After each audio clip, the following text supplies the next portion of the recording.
Pologne 1946.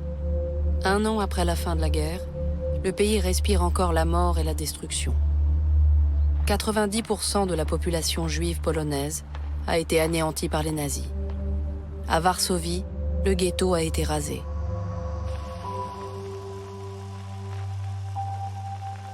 De ces ruines surgit pourtant un trésor, ces caisses en métal cachées pendant la guerre. Elles contiennent des cahiers, des cartes et des lettres écrites à la main ou à la machine par des hommes, femmes et enfants. Des documents exceptionnels qui témoignent d'une expérience unique dans l'histoire, celle des Juifs enfermés dans les ghettos nazis. Depuis 80 ans, de nouveaux témoignages refont régulièrement surface en Pologne, en ex-URSS et dans les pays baltes, partout où les nazis avaient mis en place ces prisons à ciel ouvert. Au total, 1200. Entourés de murs et de barbelés pour les plus grands, ouverts pour les plus petits, l'objectif des ghettos est le même partout. Isoler les Juifs du reste de la population, les concentrer dans des conditions de vie extrêmes, en attendant de mettre en œuvre leur anéantissement. Getto nazistowskie jest tylko przedsionkiem do komór gazowych obozów zagłady. Dans cette existence en suspens, les habitants du ghetto ont néanmoins tenté de survivre par tous les moyens. Na pewno tak jest, że ludzie mają nadzieję, że to jest czas. Zawsze tak jest, tak? Zawsze nadzieja jest.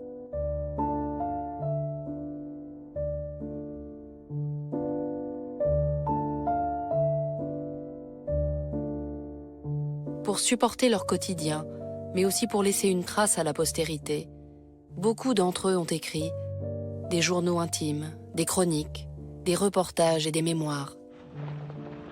Une parole authentique qui met en perspective les images des ghettos, tournées exclusivement par l'occupant nazi.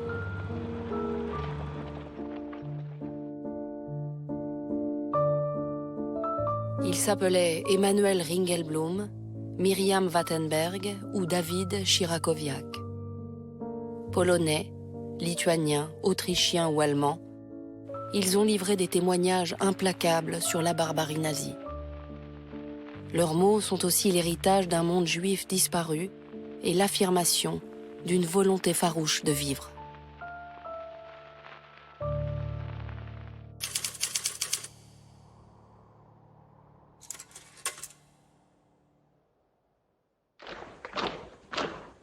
Schon vor Jahrtausenden waren nichtjüdische Völker gezwungen, sich gegen jüdische Eindringlinge zu wehren. Ohne Lösung der Judenfrage keine Erlösung der Menschheit.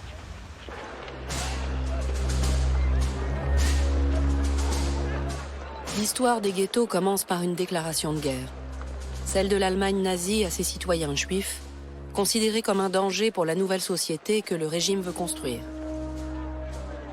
Dès 1933, la violence antisémite se déchaîne contre cette communauté qui ne représente pourtant qu'1% de la population du Reich.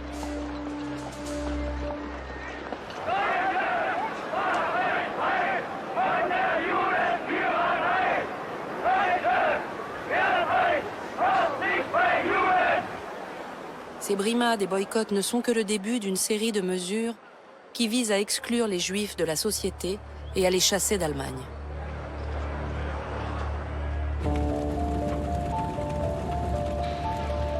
Cette escalade culmine dans le pogrom de novembre, appelé par les nazis la Nuit de cristal.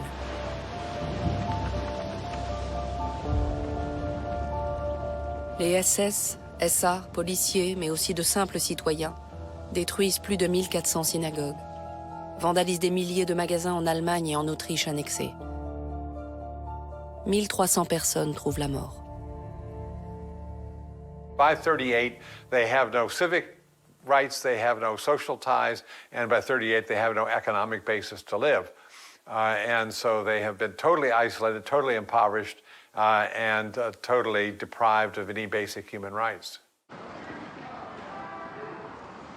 Toléré, voire encouragé par la population allemande, le pogrom de novembre incite les dirigeants nazis à chercher des idées plus radicales encore.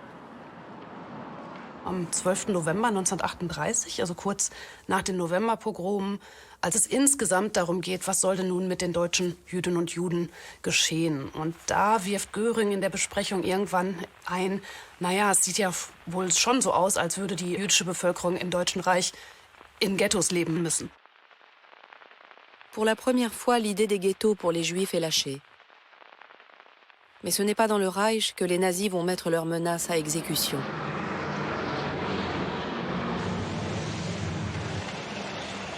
Le 1er septembre 1939, la Wehrmacht envahit son voisin et déclenche la Seconde Guerre mondiale.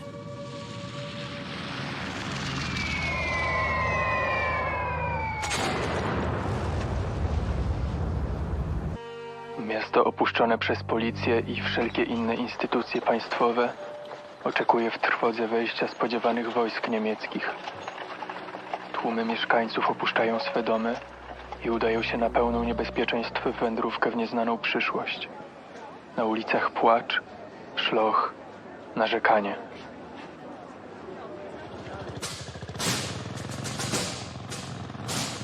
Pour les nazis, l'invasion de la Pologne fait partie d'un plan de colonisation et germanisation à grande échelle. Les nouveaux territoires conquis à l'Est doivent servir d'espace vital pour les Allemands. La Pologne représente un défi particulier. C'est le pays qui compte la plus importante population juive d'Europe. Dans grand nombre de villages, il représente la majorité de la population. Et Varsovie est la plus grande ville juive d'Europe. Es sind ja immer mehr jüdische Bevölkerung sozusagen unter deutsche Herrschaft gekommen, was ja im Grunde das Gegenteil dessen war, was die NS-Führung eigentlich wollte. Und nun ist es so, dass man eine jüdische Gemeinde von 2 Millionen Personen noch dazu bekommt, also ein Vielfaches dessen, was man ohnehin schon hat. Dès les premiers jours, l'occupation allemande s'accompagne de tout un tas de mesures anti-juives, encore plus radicales que celles imposées en Allemagne.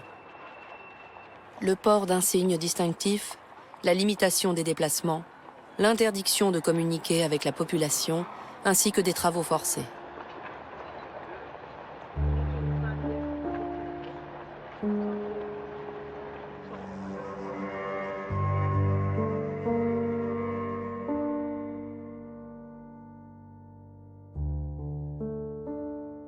Kalel Perehodnik a été témoin des agissements allemands à Otwocz, petite ville bourgeoise de la banlieue de Varsovie. Palono bożnice, obcinano Żydom brody, rabowano po mieszkaniach, konfiskowano majątki, towary.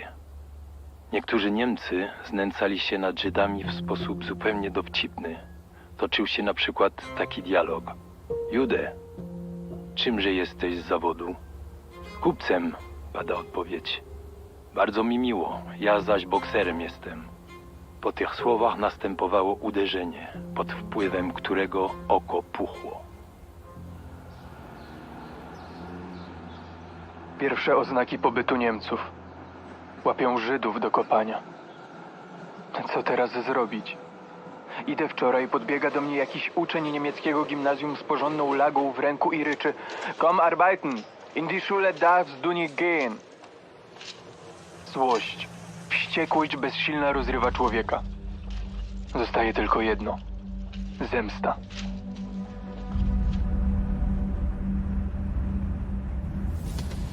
Après 6 semaines de combat, les Polonais rendent les armes. Le pays a été dépecé par les vainqueurs. Sa partie occidentale est annexée et intégrée au Reich. L'Est est occupé par les Soviétiques, conformément au pacte entre Hitler et Staline. Entre les deux territoires, les nazis créent le gouvernement général, dirigé par le gouverneur Hans Frank à Cracovie.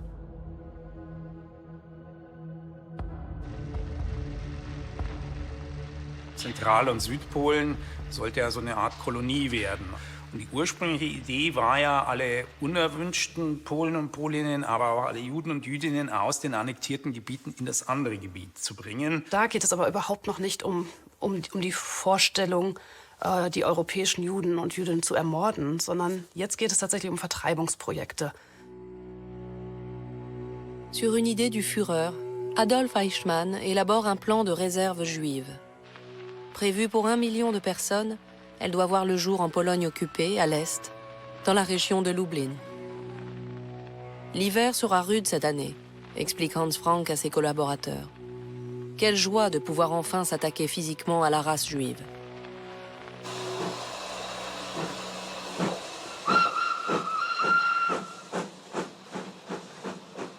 Le 10 octobre 1939, un premier convoi de juifs autrichiens et tchèques quitte Vienne en train, en direction de la petite ville polonaise de Nisko.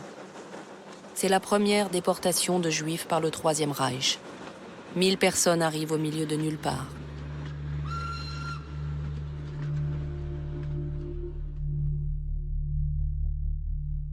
Aber vor Ort weiß man überhaupt nicht, was man mit diesen Juden anfangen soll. Es ist überhaupt nichts vorbereitet. Einige werden in umliegende Ortschaften vertrieben, andere fliehen über die Demarkationslinie in sowjetische Gebiete.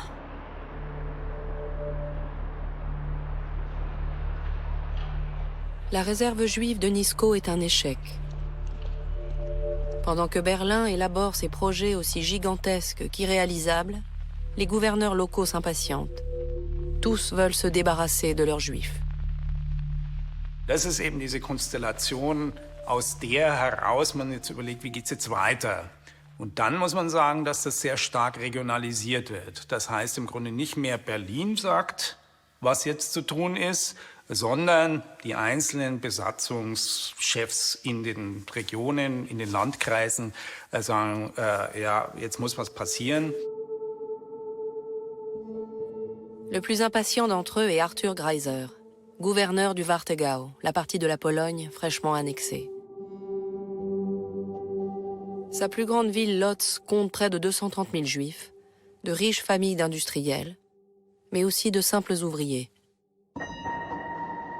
Chciano oczywiście miasto uczynić Judenfrei, czyli wolne od Żydów, bo miało być to miasto niemieckie. Gdzieś tam odkryto jakieś naczynia ze swastyką w okolicach Łodzi i uznano, że to miasto było kiedyś germańskie i musimy je na nowo uczynić germańskie.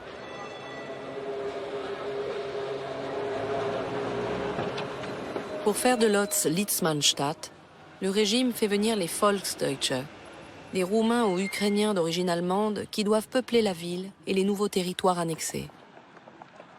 En même temps, Greiser prévoit des expulsions en masse de la population juive vers le gouvernement général. Seul problème, Hans Frank à Cracovie s'y oppose. Il ne veut pas plus de juifs sur son territoire. Devant son refus, les autorités allemandes de Lodz décident d'isoler les juifs dans un ghetto.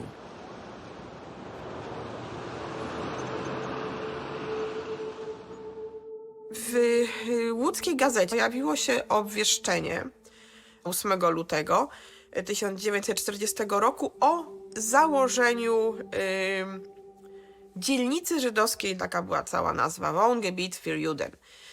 Wyznaczono jej granice, one obejmowały właśnie tereny, które przed wojną stanowiły takie najbardziej zagęszczone przez mieszkańców, przez biedotę żydowską.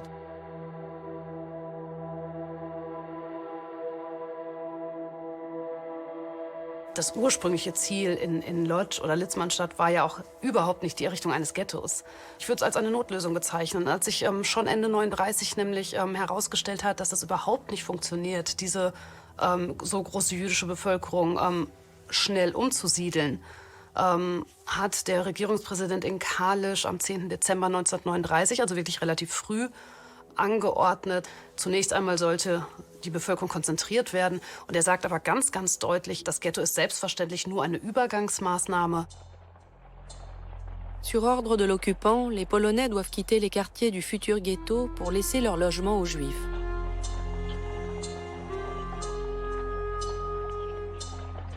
Dzięki temu zarządzeniu Żyd mógł się dowiedzieć, że tych kilka gratów, jego wszystkie ruchomości, na które ciężko i gorzko chorował przez całe życie, stają się Staatseigentum, którego nie można ani sprzedać, ani wziąć ze sobą. Żyd mógł wziąć oficjalnie tylko bambetle i zdjęcia rodzinne. Proszę sobie wyobrazić, że teraz ktoś, kto mieszka w 5-pokojowym mieszkaniu, ma fortepian, bibliotekę, obrazy cenne, dywany, kryształy czy tam inne precjoza i on się musi przeprowadzić, musi znaleźć jakieś mieszkanie, to się zamieniał z jakimś robotnikiem, który polskim robotnikiem, chrześcijaninem, jak to się wtedy mówiło, który miał kawalerkę, no, pokój z kuchnią. Konieczność przeprowadzki do getta powodowała już pauperyzację tych, którzy się musieli przeprowadzać.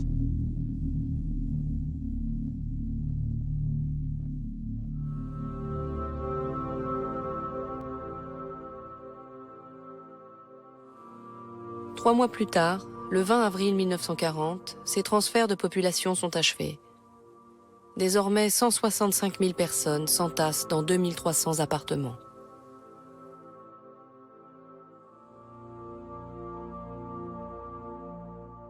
Es war viel zu eng, es war überhaupt nicht für alle Platz. Es gab in dem Viertel sehr viele, vor allem einstöckige, relativ heruntergekommene Häuser. Es gibt dann Berichte, dass teilweise 8, 9, 10, 11 Leute in einem Zimmer unterkommen mussten.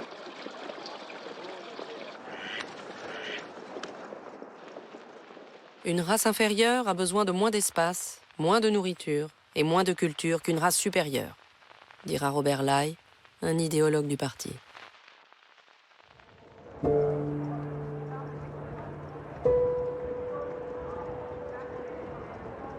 Lodz, le premier grand ghetto nazi, servira de modèle pour tous les autres qui verront le jour en Pologne occupée dans les mois à venir.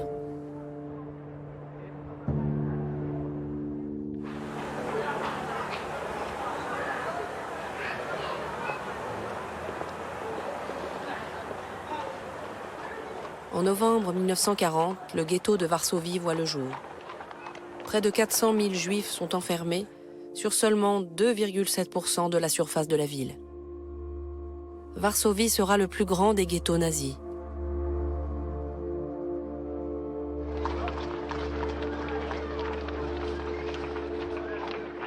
Parmi ces prisonniers, il y a Miriam Wattenberg, une jeune fille juive de 15 ans, fille d'un Polonais et d'une Américaine.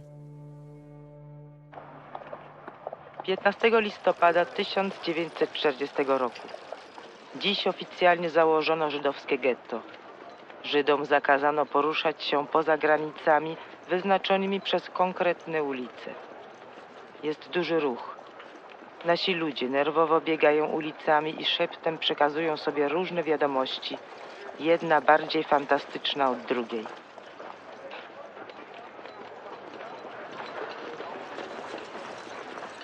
Przypomina mi to biblijny opis naszej niewoli w Egipcie. A gdzie jest Mojżesz, który wyzwoliłby nas z nowej opresji?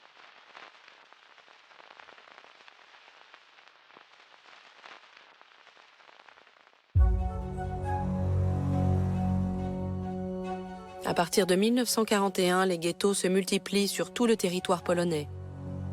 Lublin, Cracovie, Radom, Rzeszów, Częstochowa.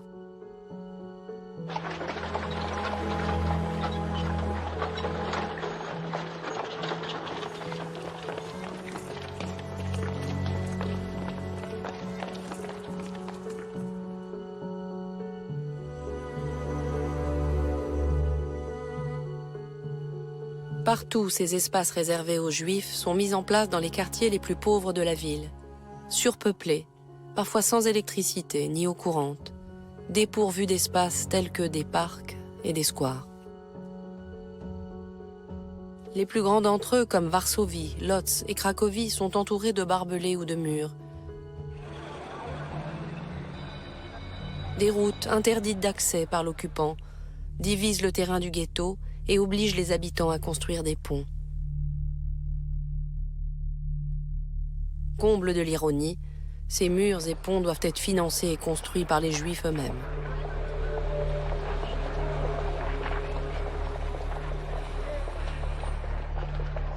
Les nazis installent des pancartes avertissant contre le typhus pour dissuader la population non juive de tout contact.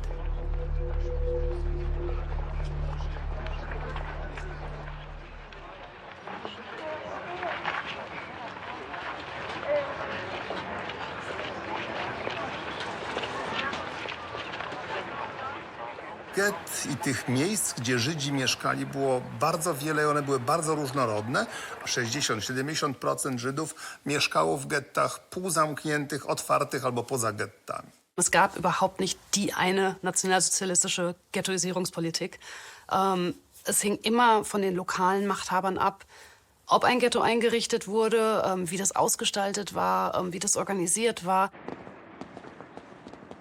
Niektórzy Żydzi do roku 1942 w ogóle nie znali pojęcia getta, bo w pewnych okolicach po prostu nie było gett. Byli Żydzi, ale nie było gett.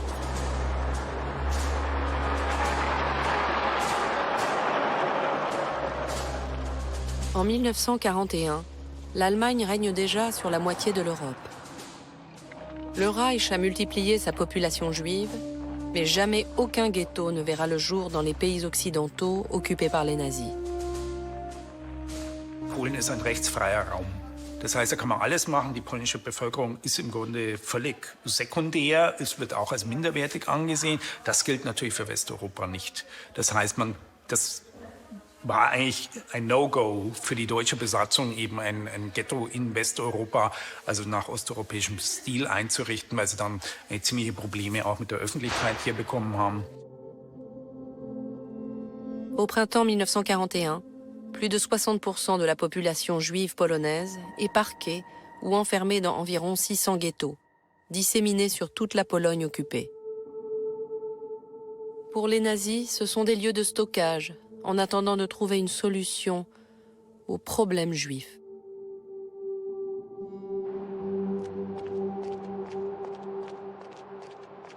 Getto jest izolowany już od tygodnia.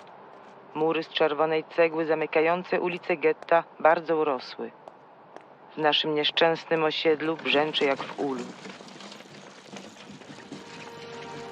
W domach i na podwórkach ludzie nerwowo dyskutują nad tym, co naprawdę miały na celu hitlerowcy, izolując żydowską dzielnicę. I w jaki sposób będziemy otrzymywać zaopatrzenie? Kto będzie utrzymywał porządek?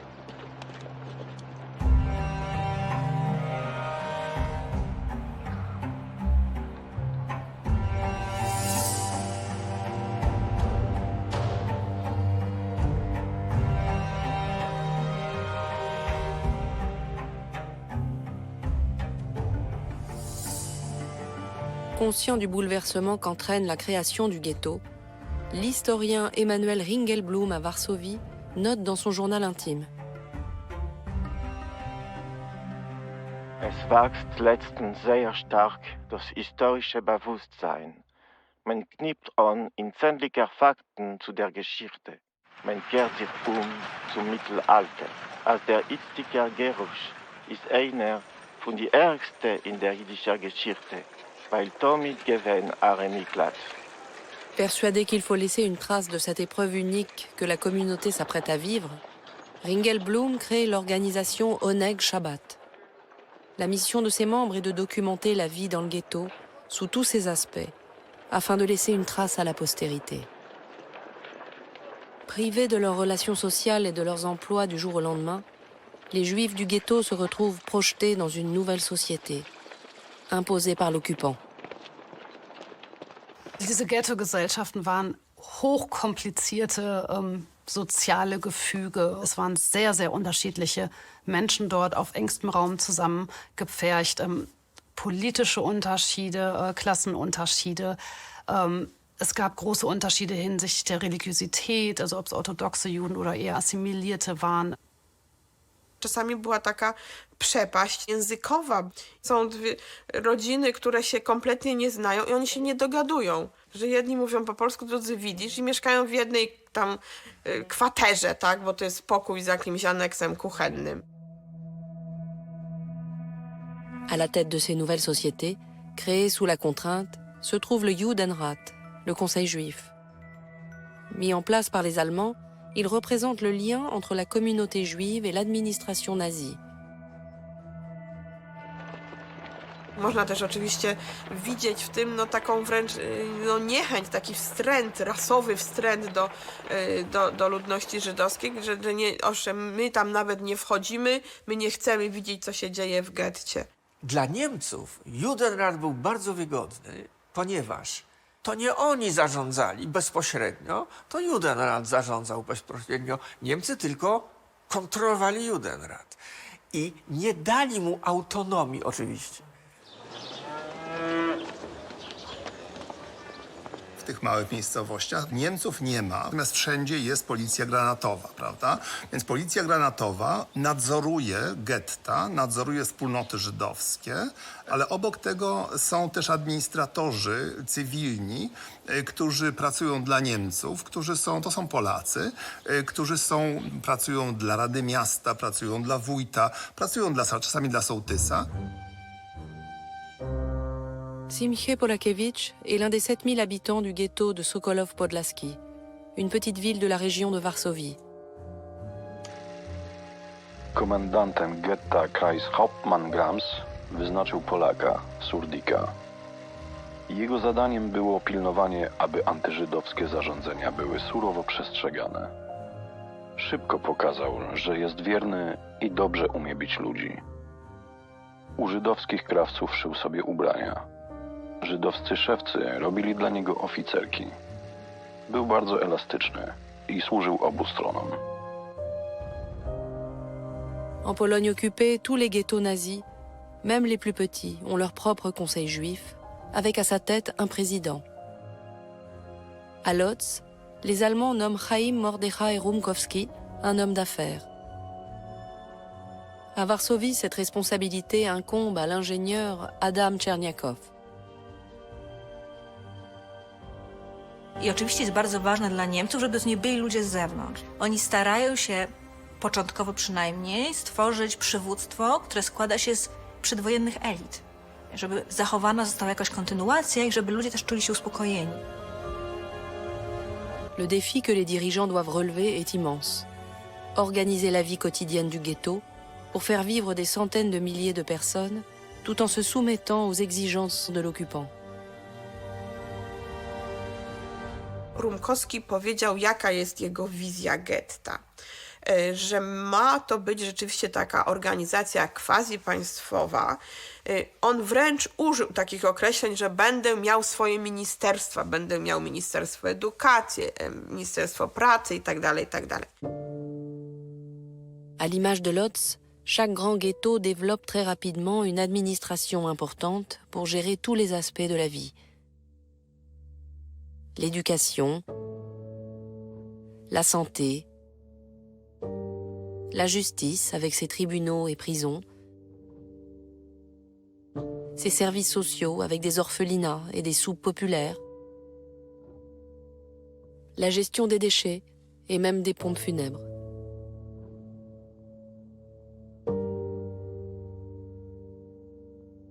Dans la plupart des ghettos, il y a aussi une équipe de pompiers, ainsi qu'un service d'ordre, la police juive. Bycie w takiej służbie policyjnej dla Żydów, którzy jeszcze nie uświadamiali sobie, czym naprawdę jest to getto, mogło być pewnym punktem honoru. Ci diasporowi Żydzi, którzy nie mieli państwa swojego przecież nigdy, prawda? I nagle jest policja, która jest formacją zorganizowaną, ma swoje prerogatywy porządkowe i tak dalej. To jest tak jakby namiastka czegoś, co w przyszłości powinno być. Pozytywne. Jedną dobrą stroną getta, według ówczesnego pojęcia, było to, że Niemcy po getcie się nie kręcili. Ustały rabunki oraz rekwizycje. Jak czegoś potrzebowali, to zwracali się do Judenratu, który im wszystko dostarczał. Że tam powstaje taka atrapa żydowskiego państwa, to jest wszystko sztuczne. To znaczy, że powstaje takie niby żydowskie państwo, niby żydowska autonomia, gdzie są takie niby żydowskie władze, niby kontynuacja tego, co było przed wojną i to wszystko udaje takie prawdziwe miasto, tylko że tak zupełnie nie funkcjonuje. To jest niemożliwe.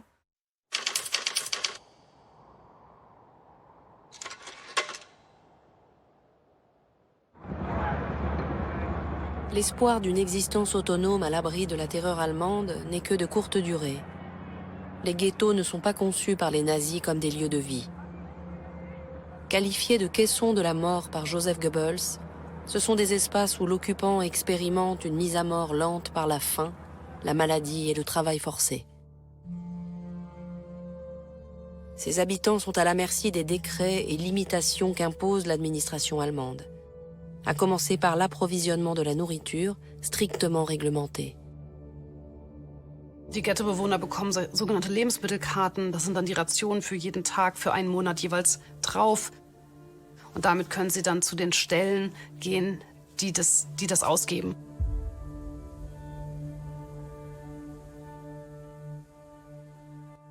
Wyznaczone były konkretne sklepy, gdzie pani, mieszkając na tej albo innej ulicy, pani mogła tylko w tym albo w tym sklepie zrealizować te kartki.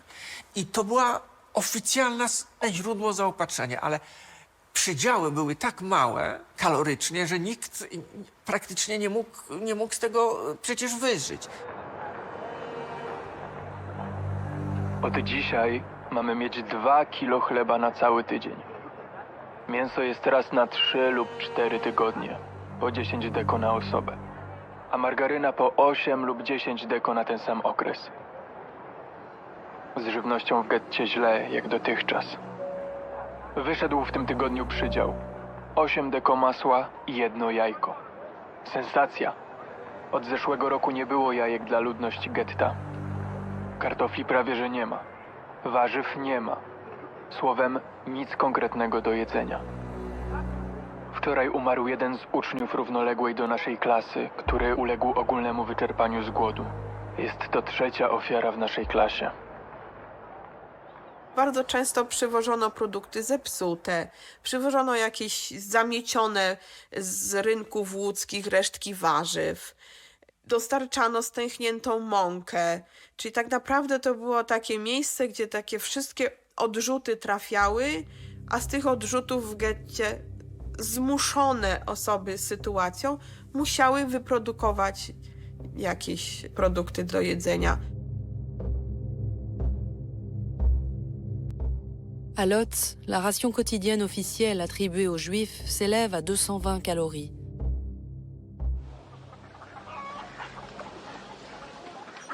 La situation est meilleure à la campagne, dans les petits ghettos. Znajomi chłopi handlujący przed wojną z Żydami też szukali kontaktu z gettem. Potrzebowali klientów na swoje wiejskie produkty. W zamian potrzebowali różnych produktów galanteryjnych, włókienniczych i skórzanych, które leżały ukryte w getcie. Tajny handel odbywał się przede wszystkim w przejściach i klatkach schodowych. Cenę garnituru albo pary butów przekładano na metr zboża albo kilogram kartofli. Bardzo popularny był handel wymienny.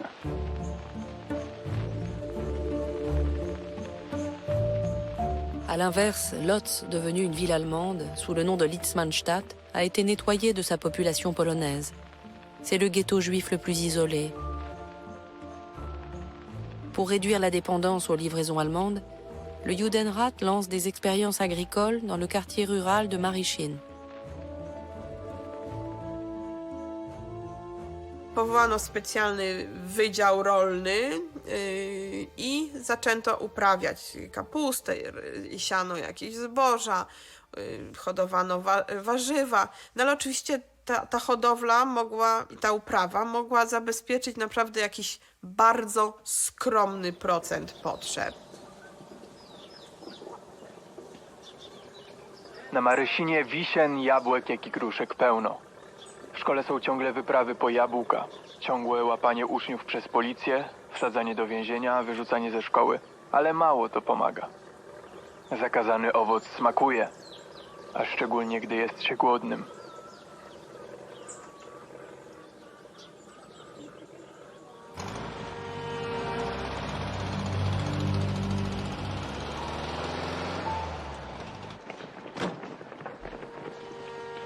À Łódź, la nourriture, l'enjeu si crucial pour le ghetto, est pour les Allemands un moyen de chantage. Pour extorquer les derniers biens aux Juifs, ils vont jusqu'à interrompre les livraisons de vivres.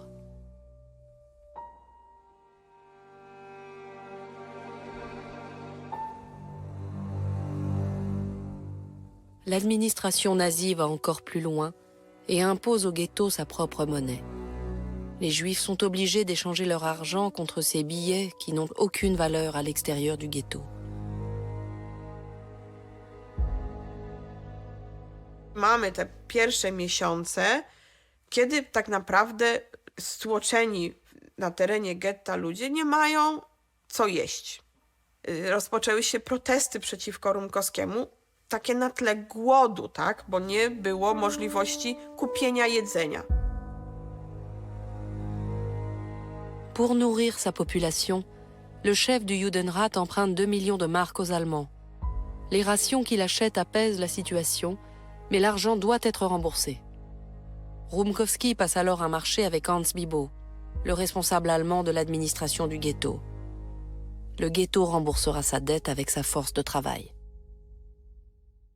Powoli zaczynają powstawać zakłady krawieckie, szewskie, resorty piernicze, stolarskie, metalowe i to zaczyna nabierać takiego rozpędu.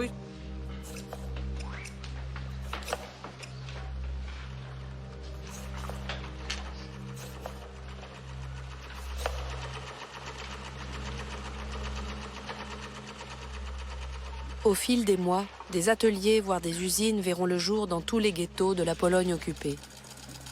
Les Allemands exploitent au maximum la force de travail juive, dans ces fabriques mais aussi sur les chantiers. Tous les jours, le Judenrat doit fournir les contingents d'hommes à l'occupant. La police juive est chargée de les rassembler en usant parfois de la force. Très vite, son image se dégrade auprès de la population, qui l'accuse de collaboration avec l'occupant. Pour les Juifs eux-mêmes, avoir du travail devient une question de survie. Il leur assure un maigre salaire, mais aussi une assiette de soupe supplémentaire à la cantine. Avec les 10% que les Allemands laissent au Judenrat sur les gains des productions, il peut financer des soupes populaires pour les plus pauvres, ainsi que d'autres initiatives sociales. À Lodz notamment, Rumkowski crée même des colonies de vacances pour les enfants, dans la partie la plus rurale du ghetto.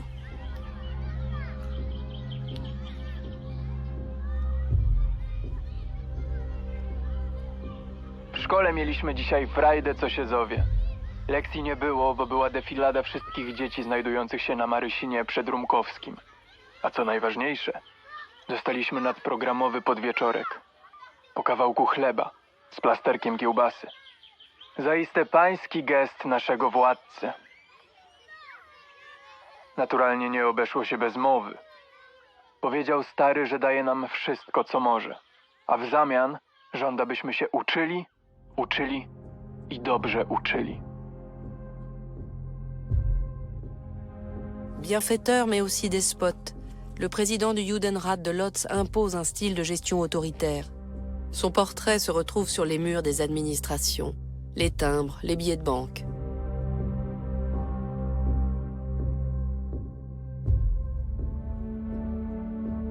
À l'intérieur du ghetto, Rumkowski se déplace en calèche. Les habitants le surnomment le roi du ghetto.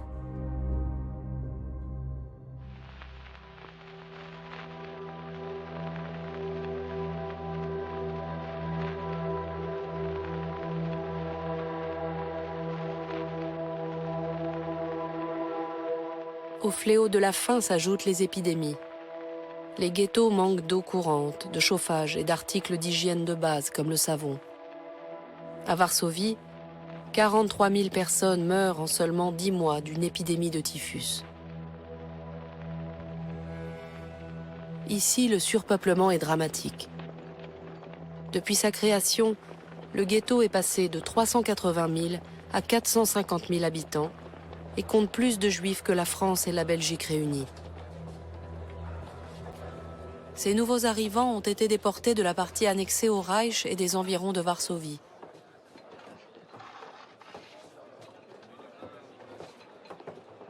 I oni stanowili tą najbiedniejszą warstwę, no bo oni przyjechali tylko z jakimś dobytkiem, z jakimś węzełkiem, z poduszką, z pierzyną i koniec. I to oni pierwsi zaczęli umierać z głodu.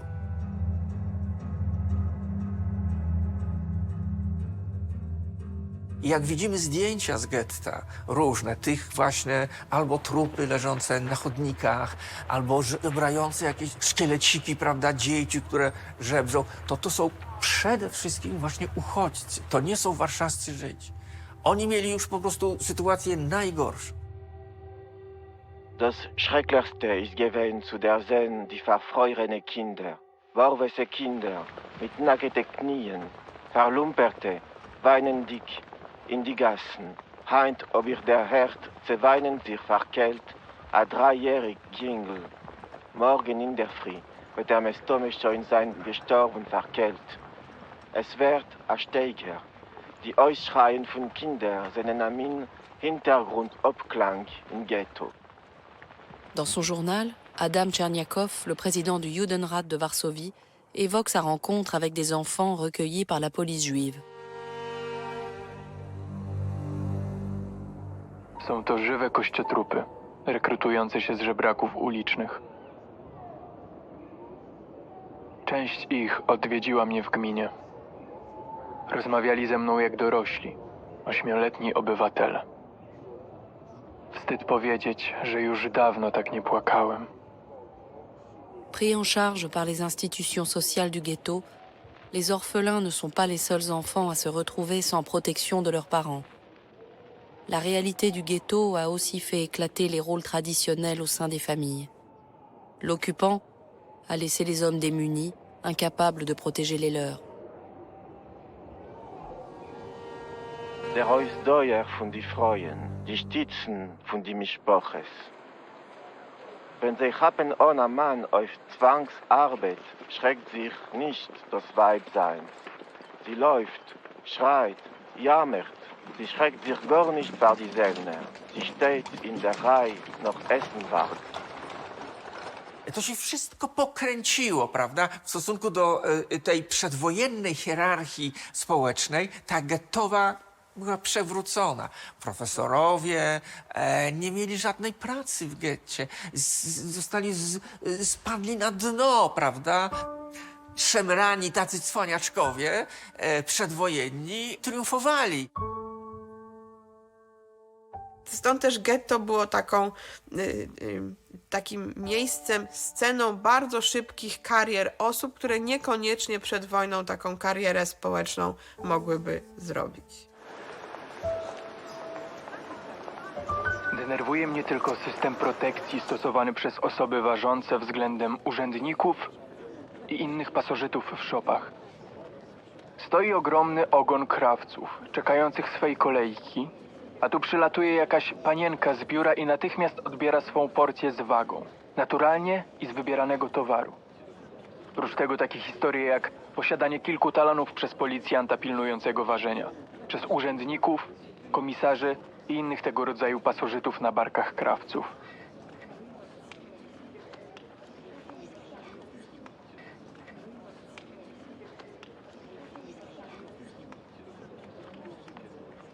Es entstehen im Ghetto sogar eigene Wörter für diese Phänomene. Also zum Beispiel im Ghetto Litzmannstadt wird aus dem Wort Vaseline das jiddische Wort vaselinieren gebildet, was meint schmieren. Man muss bei denen, die eine höhere Stellung haben, so schmieren, dass man vielleicht auch aufsteigt in der Ghetto-Hierarchie.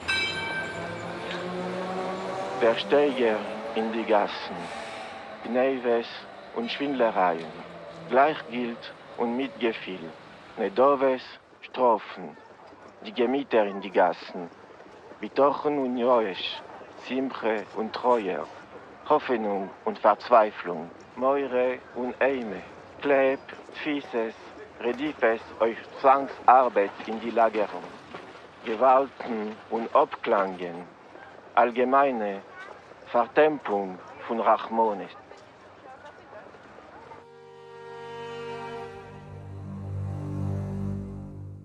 Pour assurer la survie, le troc et la contrebande avec la population non juive deviennent essentiels.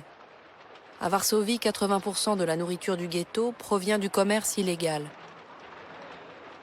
Bardzo często to było tak, że ludzie z takiego półświadka przedwojennego, którzy się dobrze znali, a zostali rozdzieleni murem, to oni natychmiast nawiązywali tego typu współpracę i dzięki temu przez bramy getta wjeżdżały ciężarówki jedzenia, albo można było na przykład przez rynnę przelewać mleko, albo przesypywać mąkę z dachu strony aryjskiej na dół na ulicę Kozioł, która już była w getcie.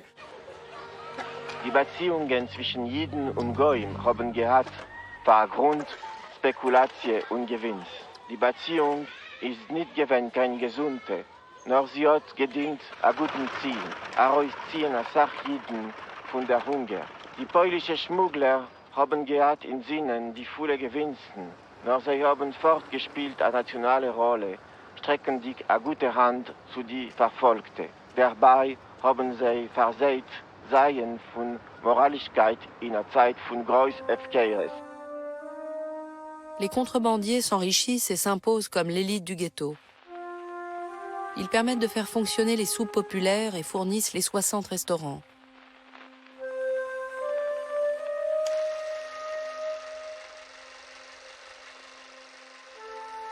La contrebande est aussi pratiquée à petite échelle, notamment par les enfants. Ils ne portent pas de brassard et peuvent se faufiler discrètement à l'extérieur.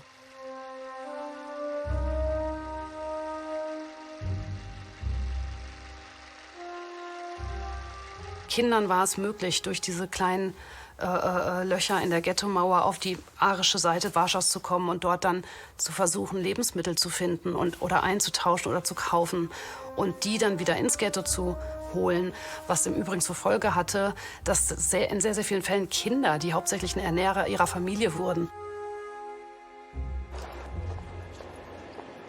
W bramie straż pełniły 3 służby. Żandarmi niemieccy, policjanci polscy granatowi i policjanci żydowscy.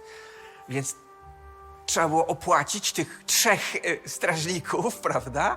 No ale dzieci nikogo nie opłacały, więc one się przemykały, no liczyły na to, że ktoś tam machnie ręką, ten strażak, ale łapano te dzieciaki, wytrząsano z nich jakieś warzywa, które one tam kupiły.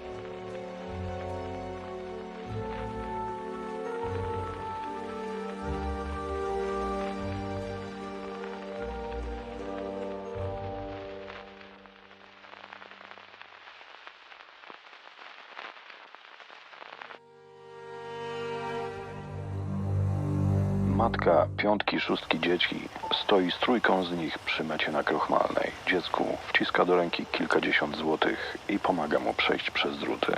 Gdy tylko znajdzie się po szczęśliwej aryjskiej stronie, dostaje kulę i pada martwe. Matka nie traci czasu, nie roni ani jednej łzy. Wyrywa z rączki martwego dziecka pieniądze i daje je drugiemu, który przeciska się przez druty i też ginie. Wyrywa je z martwej rączki i daje trzeciemu. Mówiąc przy tym, w domu mam jeszcze 3 gęby do wykarmienia.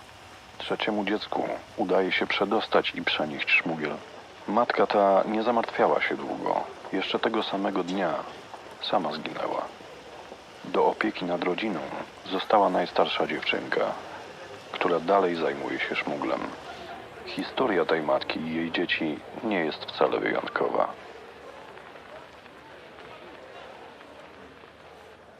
To ci rodzice nagle tracą możliwości radzenia sobie w tym getcie. Popadają w jakąś depresję. Dosłownie depresję, jakby medycznie rzecz ujmując, po prostu depresję. Są bezradni. To ich przeraża, przytłacza. Nie potrafią sobie radzić z tym. Nagle niczego nie mają. Nie mają pracy, nie mają pieniędzy, nie mają jedzenia. Dzieci przejmują rolę dorosłych. Dzieci stają się rodzicami własnych rodziców.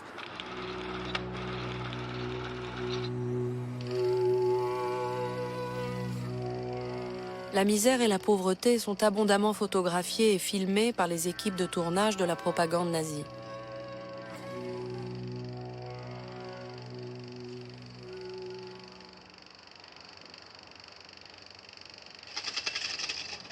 Les conditions de vie terribles, imposées par l'occupant, ont transformé les Juifs du ghetto en caricatures antisémites. Animés par un mélange de fascination, de curiosité et de dégoût, de simples soldats viennent aussi régulièrement visiter ces quartiers juifs.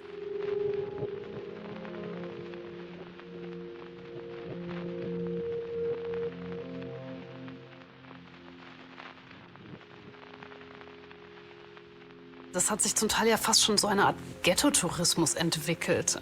Leute wollten da mal schauen und wollten Fotos machen. Was man an vielen dieser Bilder erkennt, ist ja, die müssen schauen, die müssen stehen bleiben, die müssen diese Inszenierung mitspielen. Also sozusagen aus den Bildern heraus argumentiert wird schon diese Zwangslage sehr klar.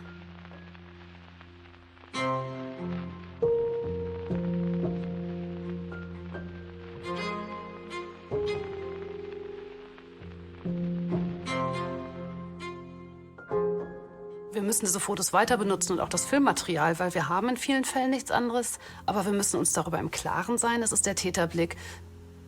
Und dem müssen wir dann das jüdische Narrativ entgegensetzen. Wir haben ja die Tagebücher, die Berichte.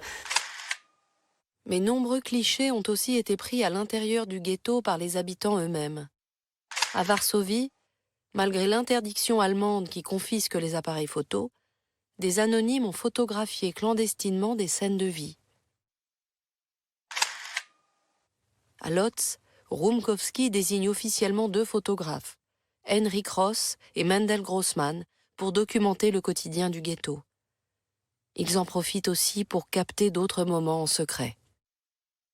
Von Mendel Grossmann ist überliefert, also über ihn, wie er den Fotoapparat in seiner Mantel hatte. Und er hat ein Loch im Mantel gehabt und hat den Auslöser durch ein Loch in seiner Manteltasche gedrückt. Und hat dadurch dann sehr, sehr viele Fotos machen können, die wir sonst nicht hätten.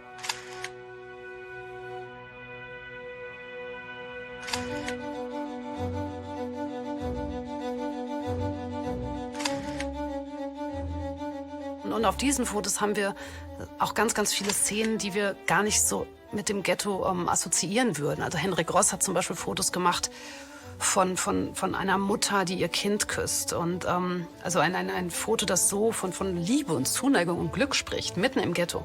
Und es werden auch Feiern dokumentiert. Und das waren natürlich alles Aspekte der Ghetto-Geschichte, die lange nicht so richtig beachtet wurden, weil sie so diesem Narrativ von es war alles schlimm, es war immer nur Leiden widersprochen haben. Aber das sind auch Aspekte der Ghetto-Wirklichkeit. Menschen dort haben versucht zu leben und haben versucht, Momente des Glücks und der Freundschaft sich auch zu schaffen.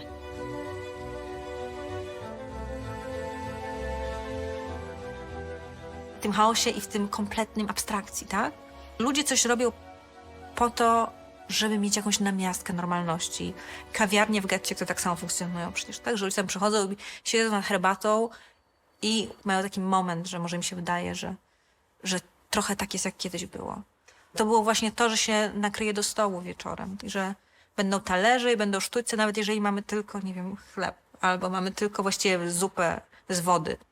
Ale cały czas w jakiś sposób udajemy, czy tworzymy jakąś namiastkę normalności, bo to jest też tak ogromnie ważne. Maj jest w tym roku nadzwyczaj gorący. Ciągle opalam się na dachu i jestem już dość brązowa. Kiedy spoglądam w lustro, staram się wmówić sobie, że właśnie wróciłam z nadmorza.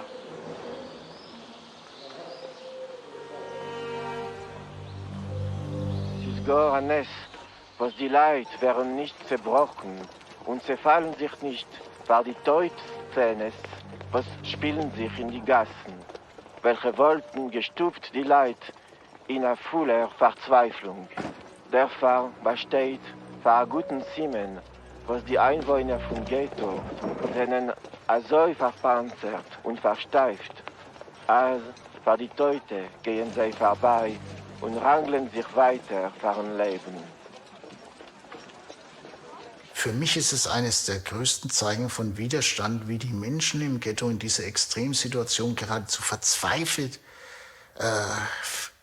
daran gehangen haben, versucht haben, ihre Kultur, ihre Bildung, ihren Benehmen nicht zu verlieren.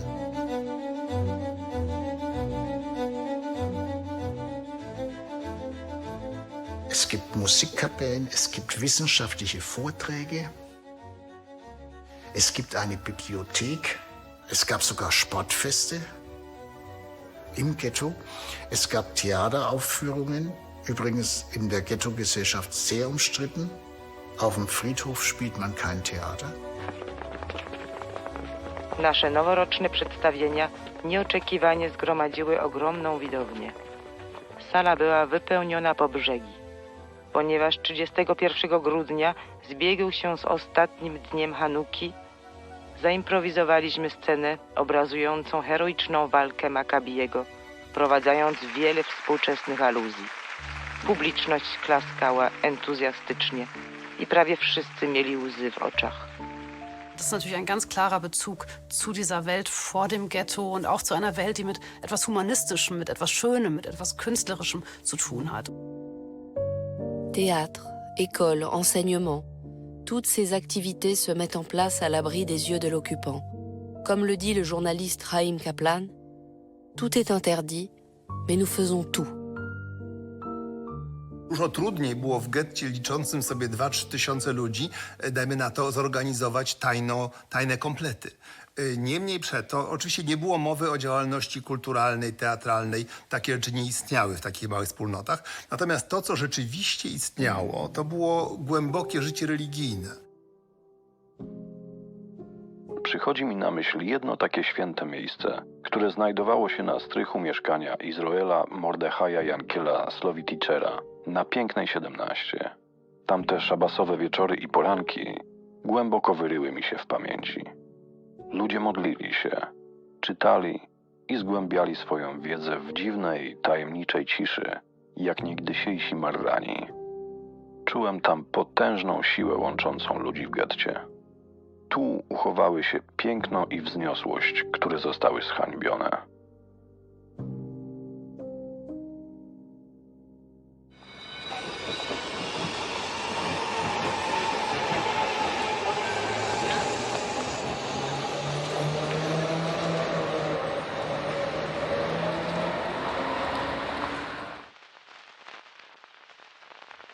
Kinder spielen Razzia, Kinder spielen jüdischer Ordnungsdienst, die einen jagen die anderen. Also das heißt, die Kinder nehmen diese Ghetto-Welt natürlich eigentlich, weil sie kennen keine andere, in die Art zu spielen auf.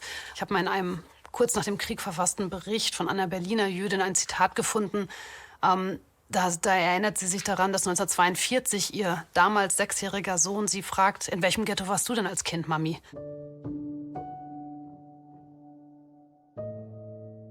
Die Menschen haben für ein Leben nach dem Ghetto die Kinder erziehen wollen. Es wird versucht, den Kindern zum Beispiel Hebräisch beizubringen für ein Leben in Palästina. Es gibt landwirtschaftliche Ausbildungskurse in einigen Ghettos, wo wirklich dieser Zukunftsbezug auch sehr deutlich wird. Na pewno tak jest, że ludzie mają nadzieję, że to jest czas. Zawsze tak jest, tak? Zawsze nadzieja jest.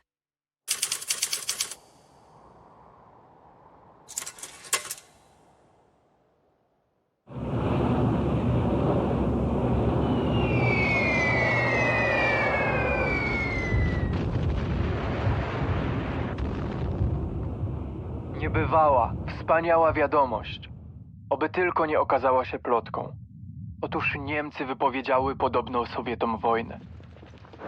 Całe getto zostało jakby zelektryzowane tą wiadomością. Wszyscy żyją w straszliwym napięciu. Podobno Sowiety atakują. Podobno i podobno. Żeby to już raz coś pewnego i dobrego było słychać.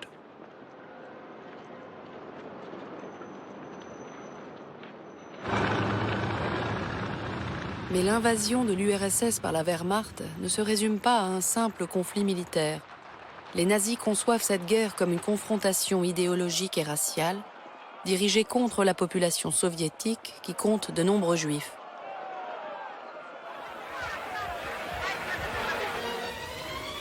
Eine grauenerregende Auslese von Lemberger Sowjettypen. Plünderer, Marodeure, in der Hauptsache Juden.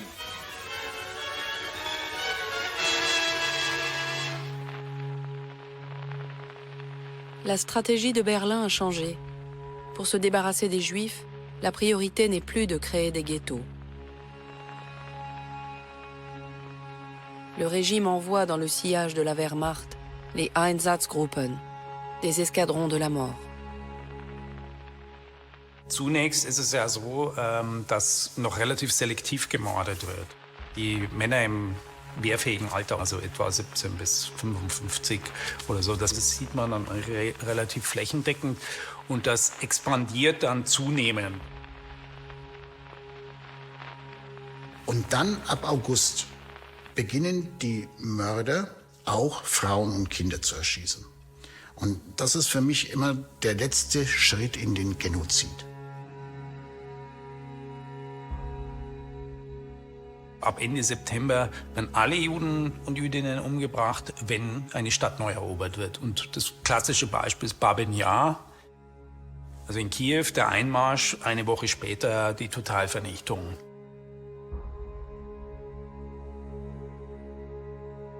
The killing is already beginning in the summer of 41, and ghetto becomes the backup for what you do with Jews when you don't have the manpower to have killed all of them. And in some areas, authorities want some Jewish labor. Sur le territoire polonais que les nazis ont arraché aux soviétiques et jusqu'aux portes de Moscou, 600 nouveaux ghettos voient le jour. Les plus grands d'entre eux sont ceux de Vilnius en Lituanie, Riga en Lettonie et Minsk en Biélorussie. Le plus petit se situe à Obol, il compte 10 personnes. La nature de ces nouveaux ghettos a changé. Elle ne laisse guère de doute sur la volonté d'extermination. Les plus grands d'entre eux sont divisés en deux parties. Un ghetto A pour les Juifs capables de travailler et un ghetto B pour les autres. À Minsk, l'occupant arrête toute livraison de nourriture pour ceux qui ne travaillent pas. Comble du cynisme, au milieu du ghetto, il y a une boulangerie. Le pain qu'on y fait est destiné aux Allemands. Sans école ni vie culturelle, Minsk est un véritable mouroir pour ses 100 000 habitants. Dans ces nouveaux ghettos sur territoire soviétique, l'occupant procède régulièrement à des rafles et des sélections. Le poète Abraham Sutzkever, 28 ans, décrit les procédés de sélection dans le ghetto de Vilnius. Hat der Deutsche Arbeitsamt herausgegeben dem Judenrat für der erste Ghetto gelbe Scheinen für 3000 Fachleit. Gebencht ist derjenige, was hat bekommen von dem Judenrat als ein gelben Schein. Es ist ein Lebensschein, also haben herangerät die Deutschen. Und es ist in der Tat so, dass diese Scheine Überleben bedeutet. No, für die nächste Razzia. Der galt also nicht nur für den Inhaber des Scheins, sondern auch noch für seine Familie, weil selbst die Deutschen erkannt haben, dass die Arbeitsmotivation vielleicht gegen Null geht, wenn man auch die Familie des Arbeiters ermordet. Von dem 3. bis zum 5. November hat man die alle, was haben nicht vermogt, kein gelbe Scheinen, umgebracht. Bei der Aktie seien umgekommen an Ehrech 8000 Menschen. Les rafles ont lieu jour et nuit. Un survivant du ghetto de Minsk et d'un camp de concentration dira plus tard « Dans les camps, au moins pendant la nuit, on savait qu'on avait survécu à une nouvelle journée et qu'on serait tranquille pendant au moins quelques heures avant que les horreurs ne recommencent. Mais dans le ghetto de Minsk, la terreur régnait en continu, 24 heures sur 24. Les meurtres, pillages et viols pouvaient se dérouler aussi la nuit.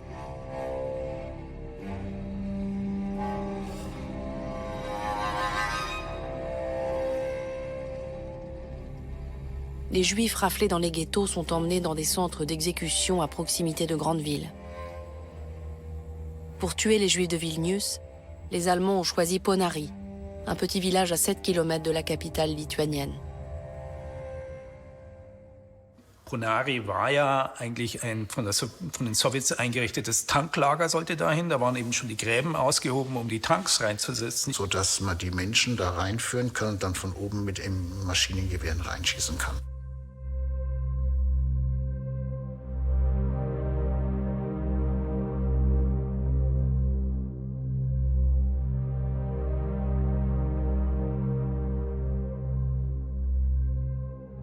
On estime aujourd'hui qu'entre 1941 et 1943, près de 100 000 Juifs ont trouvé la mort à Ponary.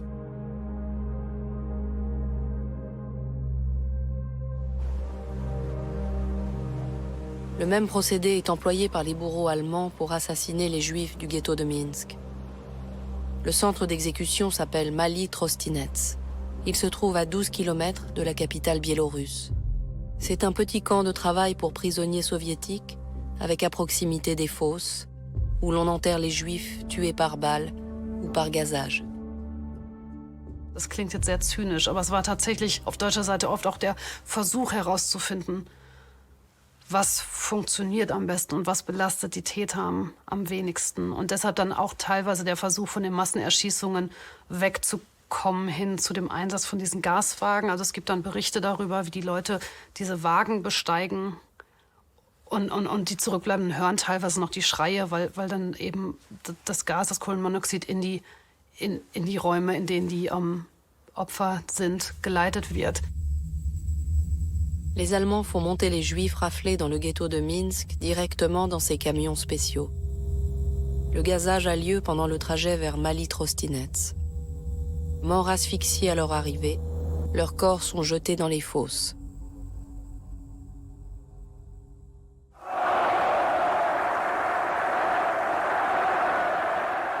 En cette période de fin d'année 1941, la politique nazie se radicalise aussi à l'égard des Juifs en Europe de l'Ouest. Le 1er septembre, le port de l'étoile jaune est imposé aux Juifs allemands pour s'étendre progressivement aux Juifs des autres pays occidentaux.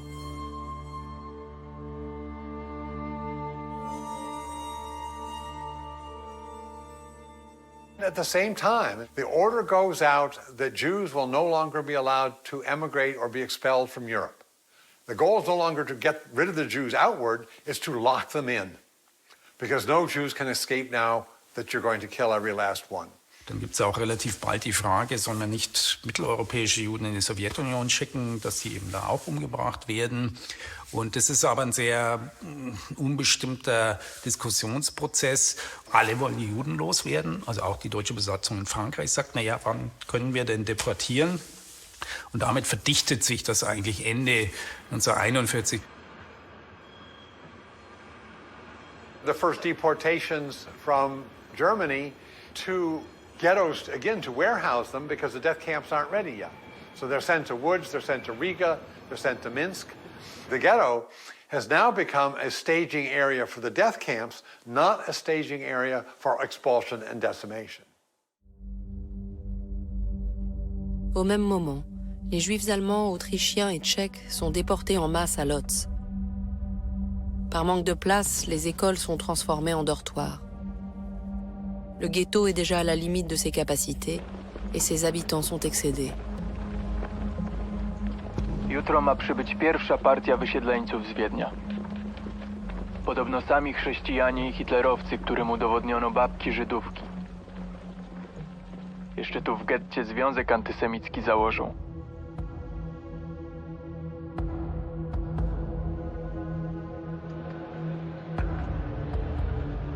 Jeden z Wiedeńczyków, starszy, elegancko ubrany pan, zdezorientowany widokiem żydowskich milicjantów w ich czapkach i opaskach, myślał, że ma do czynienia ze służbą hotelową. Pan ten jeszcze z okna wagonu krzyknął do najbliższego milicjanta. Czy może mi pan polecić przyzwoity hotel dla 4 osób? Die deutschen Juden sind auch völlig geschockt, als sie ankommen und in dieses völlig verarmte Ghetto kommen und diese zerlumpten Gestalten sehen und überhaupt nicht im ersten Moment den Blick dafür haben, warum diese Leute so heruntergekommen und verarmt und schmutzig sind. Dass die eben schon seit 1,5 Jahren in diesem Ghetto leben, unter den Bedingungen, unter denen sie dort leben müssen. Also da prallen wirklich Welten aufeinander. Ils sont 44 000 à devoir s'installer dans le ghetto de Łódź. Parmi ces nouveaux arrivants, Irene Hauser, une Viennoise âgée de 40 ans, en compagnie de son mari et de son fils de 6 ans.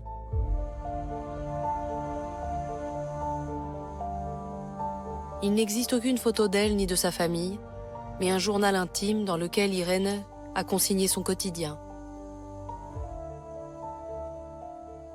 Dziennik samotności, bólu, rozpaczy. Dziennik matki, która patrzy na głodujące dziecko, dziecko, które nie ma siły odgonić much chodzących po jej twarzy. Sprzedaje już właściwie wszystko, wyłamała swój złoty ząb, żeby kupić kilka kilogramów ziemniaków. Fühle heute, dass die Kraft zu Ende ist und muss heute das letzte opfern, um vor dem Hungertode noch Halt zu machen. Dem Kind zuliebe. Er hat keine Hilfe von seinem Vater. Er wirtschaftet sinnlos und ich habe keine Macht über ihn. Das Kind weint, Hunger. Der Vater will Zigaretten. Die Mutter will sterben. Das Familienleben im Ghetto.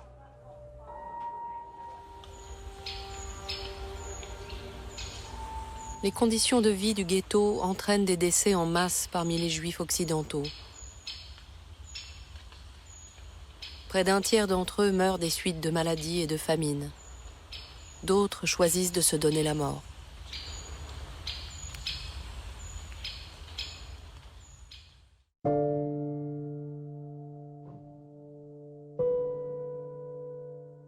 En janvier 1942, une conférence dans une villa à Wannsee, près de Berlin, réunit 15 dignitaires nazis.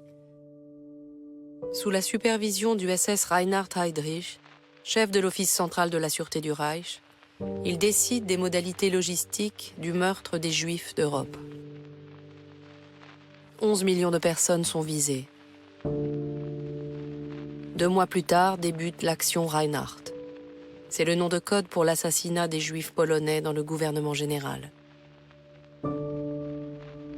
Les bourreaux vont systématiquement liquider les ghettos.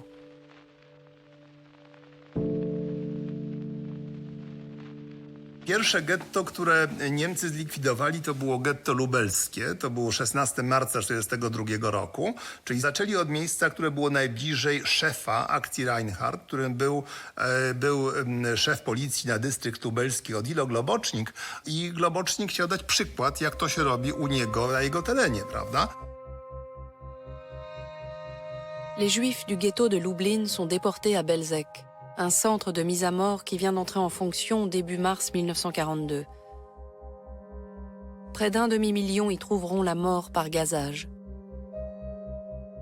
Au même moment, les Juifs de Silésie sont les premiers à mourir dans les chambres à gaz d'Auschwitz-Birkenau. Entre mars et juin 1942, de nouveaux centres de mise à mort voient le jour à Treblinka et Sobibor.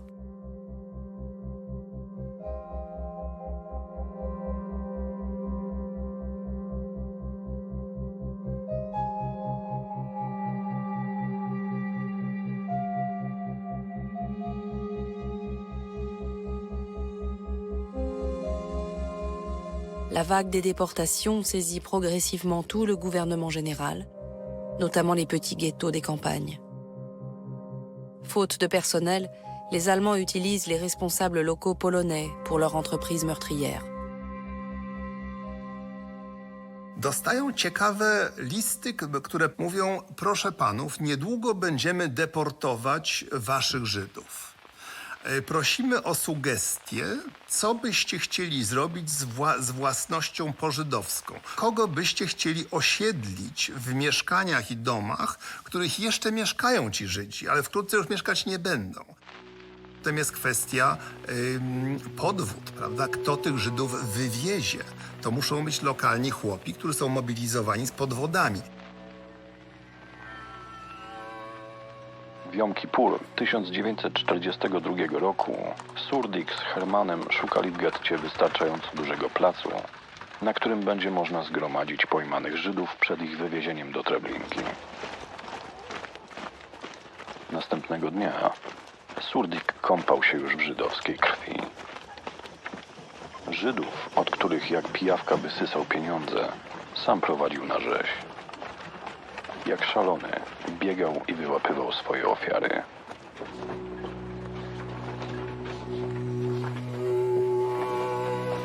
Il arrive que des déportés s'échappent des trains ou des centres de mise à mort. L'un d'entre eux est Shlama Berviner. Déporté à Chelmno en janvier 1942, l'homme est chargé d'ensevelir les cadavres des Juifs gazés. Wiener arrive à s'échapper de Chelmno et se rend au ghetto de Varsovie. Son témoignage est recueilli par les membres d'Onek Shabbat, l'association clandestine d'Emmanuel Ringelblum. Le groupe exfiltre ces informations du ghetto pour les transmettre à la résistance polonaise. Celle-ci les envoie au gouvernement polonais en exil à Londres. Le 26 juin 1942, les médias britanniques dévoilent la vérité. Freitag, dem 26. Juni, ist vorgekommen ein Tag von großen Geschehnissen. Heute Vormittag ist aufgegeben geworden eine Auditie vom englischen Radio für die polnische Juden. Es ist übergegeben geworden alles, was ist uns bekannt. Wir haben dem Söhne gegeben einen starken Klapp. Wir haben angelegt, einen teuflonischen Plan zu vernichten das polnische Judentum, welchen hat gewollt ausführen bis Stiches. I to absolutnie jest też w getcie warszawskim. Taka wiara właśnie w to, że trzeba wykrzyczeć światu to, co się u nas dzieje i wtedy świat w jakiś sposób wkroczy w to i coś zrobi. Chodzi o to tylko, żeśmy przekazali tę informację i w momencie, kiedy ona będzie przekazana, to świat zareaguje. To jakaś społeczność międzynarodowa, to jacyś indywidualni ludzie coś zrobią, tak? Bo nie można pozwalać przecież, żeby coś takiego się działo. Mais la communauté internationale ne réagit pas. Le 22 juillet 1942, arrive le tour du ghetto de Varsovie. Rano o 7:30 w gminie. Granice małego getta obstawione specjalną formacją pozanormalną. O godzinie 10 zjawili się Sturmbannführer Höfle z towarzyszami. Dziś do godziny 4 po południu ma być dostarczone 6 000 ludzi. I tak będzie najmniej codziennie. On tego nie podpisał. On napisał list pożegnalny i miał w szufladzie cjanek i zażył ten cjanek. Czerniakows Selbstmord ist angekommen zu spät, ein Simen von Schwachkeit. Wird gedacht aufrufen auf Widerstand, ein schwacher Mann. Es ist sehr, sehr schwierig, ein richtiges, angemessenes Verhalten zu finden. Also in Krakau, als Arthur Rosenzweig, der zweite Judenratsvorsitzende, nicht ausreichend kooperiert, als es darum geht, Leute zusammenzustellen, die dann nach Belzec deportiert werden, setzen die Deutschen ihn kurzerhand mit seiner Familie in den nächsten Zug. Und auch er wird in das Vernichtungslager in Belzec deportiert. À Varsovie, le successeur de Tcherniakov obéit aux ordres allemands. Miriam Wattenberg observe ces colonnes de juifs qui se font escorter sur la Umschlagplatz, le lieu de rassemblement pour les personnes destinées à la déportation. Często widzę całe rodziny, rodziców z dziećmi, matki z niemowlętami na ręku, a większe dzieci drepczące z tyłu. To ludzie, którzy sami zgłaszają się do deportacji. Nie mają innego wyjścia, ani możliwości ucieczki, ani ukrycia się. Niemcy dają im kilogram chleba na osobę i obiecują lepsze warunki pracy.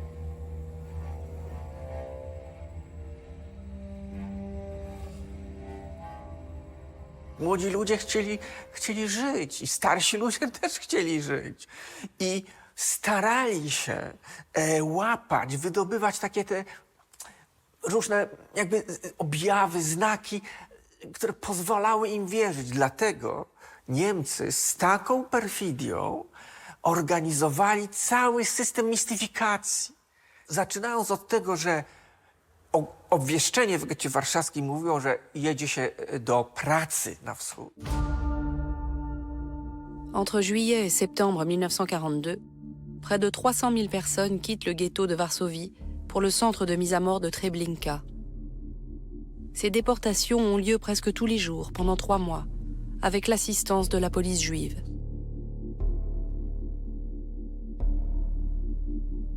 Nie ma żadnego usprawiedliwienia dla policji żydowskiej w Warszawie. Nie mogą się bronić, tłumacząc się, że działali w zamroczeniu umysłu. Tak można działać przez 1 dzień, ale nie przez długie 3 miesiące. Obce stały się im wszelkie uczucia ludzkie, rabowali, łapali ludzi, na rękach wynosili z mieszkań niemowlęta, które matki zostawiały, bo nie mogły ich brać ze sobą do piwnic, do rozmaitych schowków. À Lodz, les Allemands ont commencé les déportations en janvier 1942. Ici, Rumkowski, le président du Judenrat, a décidé d'organiser les rassemblements lui-même avec l'aide de ses policiers juifs. Rumkowski hat in Lodz eben so argumentiert, dass er sagt, wenn ich diese Deportationslisten nicht zusammenstelle, dann kommen die Deutschen ins Ghetto, organisieren die Deportation und es wird brutaler, es wird schlimmer. Es ist besser, wenn die jüdische Verwaltung es macht. L'objectif de Rumkowski est de sauver le plus grand nombre de juifs possible. Pour y parvenir, il doit en sacrifier d'autres. Il fait d'abord déporter les prisonniers du ghetto, puis les malades des hôpitaux. Mais les exigences des Allemands deviennent de plus en plus difficiles à satisfaire. Début septembre 1942, le pire arrive. Les Allemands lui demandent de leur livrer toutes les personnes incapables de travailler. Les personnes âgées de plus de 65 ans, les enfants de moins de 10 ans. Also Rumkowski hält dann eben eine ganz bekannte Rede, wo er die Ghettobevölkerung bittet, gebt mir eure Kinder. Also wo er den Schmerz darüber auch formuliert, wo er genau beschreibt, was das mit ihm macht. Ihm, der doch sein ganzes Leben sich für Kinder eingesetzt hat. Aber er könne jetzt nicht anders und er müsse diesen so wertvollen Teil der Ghettobevölkerung opfern, um die anderen zu retten. Un couvre-feu instauré par les Allemands interdit aux habitants de quitter leur logement. Il doit faciliter le travail de la police juive qui fait le tour des maisons pour arracher les vieillards et les enfants aux familles. Ludzie ukrywający dzieci po strychach, klozetach i innych dziurach tracą głowy z rozpaczy. Zamknięto dom naprzeciwko nas, skąd wydostano 3 dzieci. Krzyki, wyczyny, walki i płacze matek oraz całej asystującej ulicy były nie do opisania. Rodzice zabieranych dzieci formalnie szalały.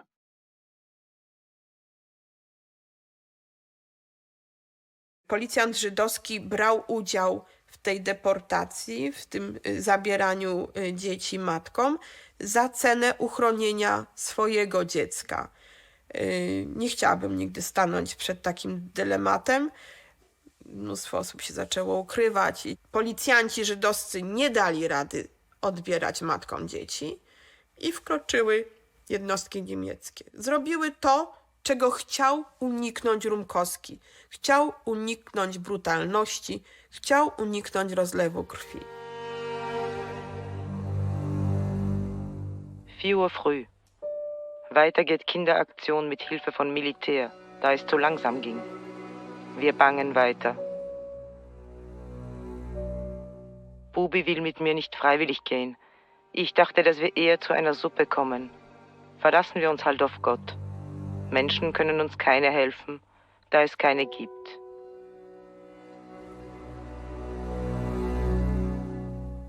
To była tragedia tych dzieci zabieranych bez matek.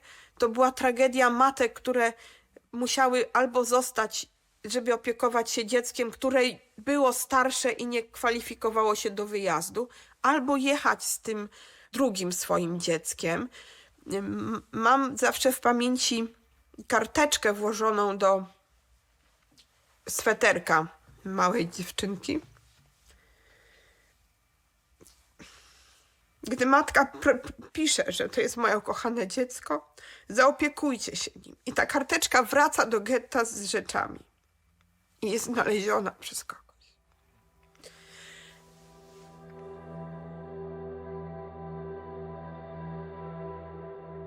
Nazywa się Frydman Haja. Ma 4-latka, jest słabo rozwinięta. Więc człowiek, który będzie opiekował się dziećmi, niech się zlituje nad moim zrozpaczonym dzieckiem. Już jedno straciłam. Całuję cię, kochana Halusiu. Twoja mamusia.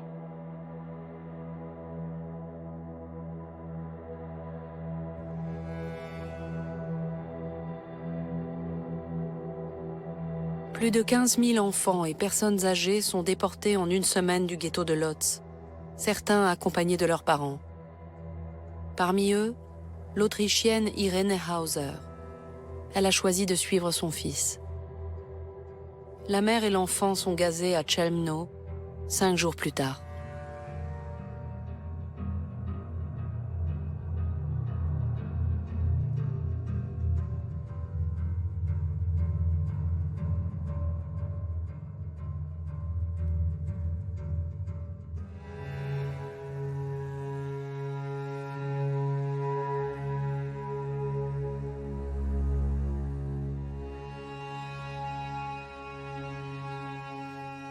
À la fin de l'année 1942, la majorité des ghettos du territoire polonais sont liquidés, totalement ou en partie.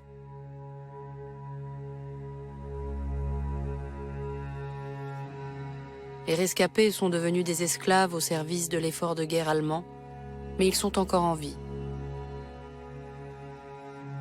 L'administration civile allemande a fait place aux SS qui ont transformé les ghettos restants en camps de travail. Przewijało się to stwarzanie nadziei, że jest wojna. Mamy możliwość przetrwania tak długo, jak pracujemy, tak długo, jak będziemy potrzebni, mamy szansę przeżyć. Została im to wielokrotnie przez Rumkowskiego powtarzane hasło: naszą jedyną drogą jest praca.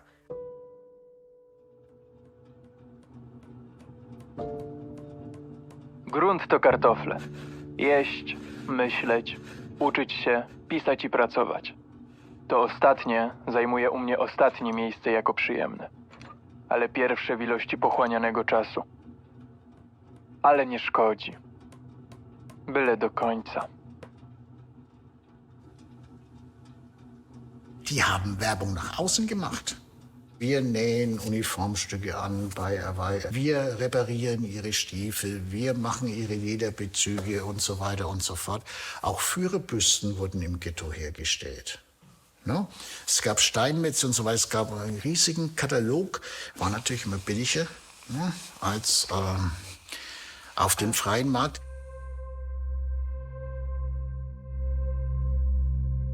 Dans ces ghettos de travail, la population a changé du tout au tout. Il ne reste plus que des juifs et juives jeunes et en bonne condition physique. Dévastés par l'horreur des déportations, ils tentent de retrouver goût à la vie, dans une ambiance de fin du monde. Nowe pary tworzyły się w getcie na poczekaniu. Tyś stracił żonę, ja męża, żyjemy razem, póki żyjemy. Niektórzy chłopcy po akcji mieli stosunki z dziewczynkami, które nazajutrz miały być rozstrzelane. Ja z obrzydzeniem stroniłem od tego wszystkiego, ale po 9 miesiącach ciało me nie wytrzymało. Krótko, 13 maja spałem razem z Genią.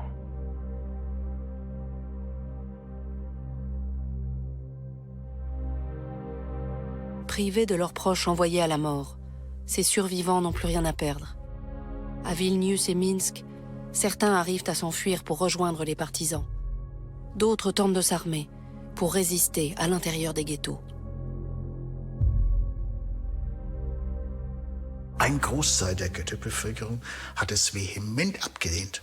Und zwar aus einem ganz einfachen Grund: Wenn die Deutschen euch auf die Schliche kommen, dann wird das ganze Ghetto liquidiert.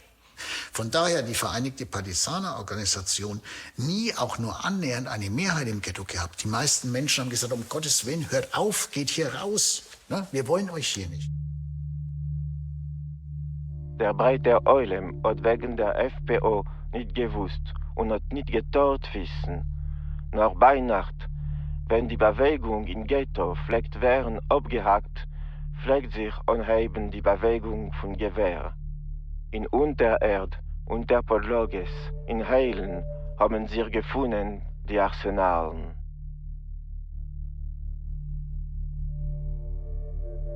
Dans la nuit du 18 avril 1943, le ghetto de Varsovie se soulève. 700 insurgés, faiblement armés, tirent sur les SS qui s'apprêtent à reprendre les déportations. Marek Edelman, l'un des héros de l'insurrection, dira plus tard: « Mourir avec des armes était plus beau que sans armes. Tout ce qui comptait, c'était que nous ne nous laissions pas massacrer quand notre tour viendrait. C'était seulement un choix quant à la manière de mourir.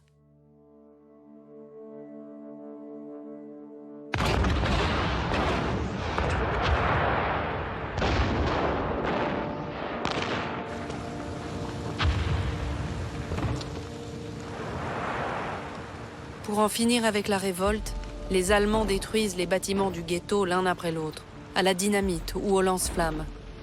Les survivants sont fusillés ou déportés. Les Juifs ont tenu tête aux Allemands pendant 4 longues semaines.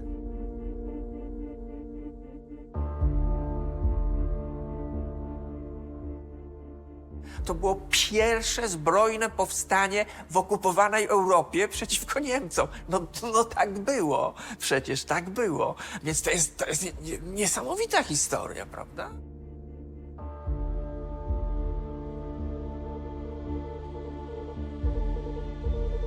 Le 16 mai 1943, le SS Jürgen Stroop transmet à Berlin « Il n'y a plus de quartier juif à Varsovie ».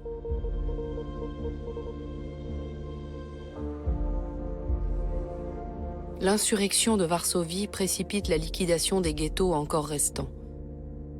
Aux yeux des Allemands, ce sont devenus de potentiels foyers de résistance. En automne 1943, vient le tour de Vilnius et de Minsk.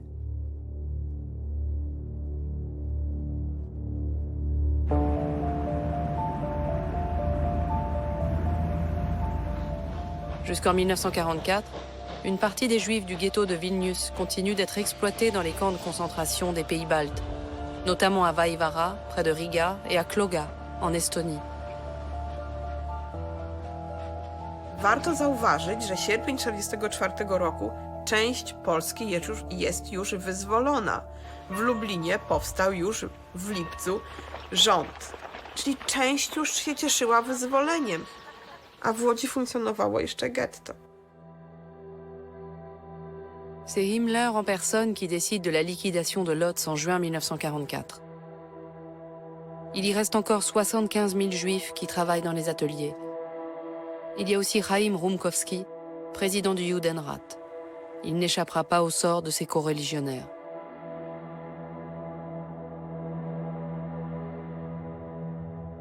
I rzeczywiście został zabrany tam na stację Radegast, gdzie rzekomo Bibow go odprowadził, a później na rozkaz Bibowa do tego wagonu dopchano mnóstwo osób, tak żeby już ta norma wagonu została dopełniona.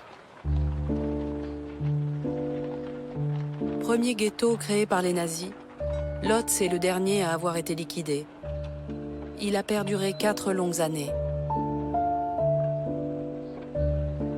De ces antichambres de la mort nazie, il n'en reste presque rien. Quelques bâtiments dans certaines villes, ou seulement des morceaux de murs.